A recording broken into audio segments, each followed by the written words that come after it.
Good evening. Tonight, there is no pope to lead the Catholic Church. And for the over 1 billion Catholics around the world, every moment from now on is all new territory. There's no precedent for what took place today, a pope stepping down, leaving town on a helicopter, no less, followed by interim leadership for the church, then the election of a new pope. Today at the Vatican and in the airspace over the city of Rome, it was dramatic and historic. It was poignant. It was also, it should be pointed out, carefully produced as a television event by and for a Catholic Church actively dealing with scandals so close to the Pope himself that it has affected the very number of cardinals who will be allowed to vote on the new one. It's where we begin tonight, starting with Ann Thompson, who was there for it all today. Ann, good evening. Good evening, Brian. The papal apartment is sealed and St. Peter's chair is vacant. Tonight, the Catholic Church looks for a new leader as Benedict XVI, Pope Emeritus, begins his new life after a transition unlike any other in the modern church. Benedict left his home to a rousing ovation. The papal staff at the Vatican saying goodbye to the man they served for the last 8 years. The first leg of his final journey as Pope. In St. Peter's Square, tourists gathered around jumbotrons to watch the momentous event. It would be a shame to be here and miss it. The 85-year-old pontiff got into a helicopter to fly off into an Italian sunset as bells rang across Rome. He flew over this eternal city, past the ruins of the Colosseum, where Christians were persecuted 2,000 years ago.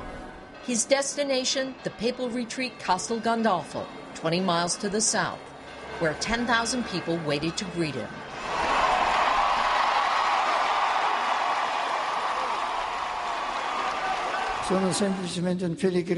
Speaking without a text, Benedict said he will no longer be Pope, simply a pilgrim beginning the last stage of his life on earth.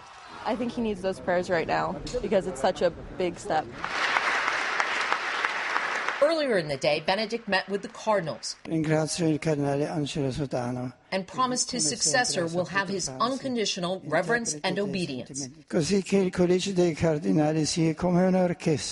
He urged the cardinals to work together like an orchestra, telling them, among you is the future pope. The cardinals mentioned as potential successors, Luis Antonio Tagle of the Philippines shared a laugh.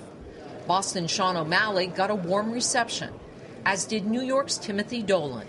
He said, I know you, and he said my name. Now, that's great when the boss remembers your name, so that moved me very much. Now, Dolan and his fellow cardinals will get down to the business of selecting the new pope. You look for a man who has a depth to him theologically.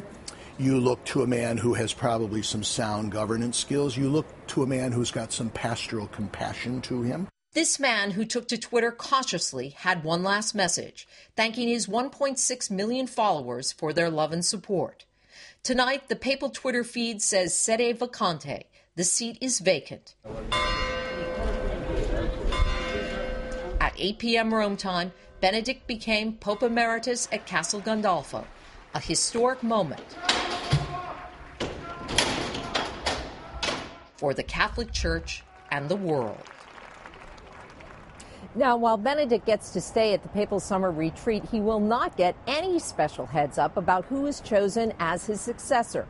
Benedict will learn with the rest of the world when the man steps out on the loggia at the Basilica of St. Peter. Brian? Ann Thompson at the Vatican, where we were reminded today they do ceremony very well.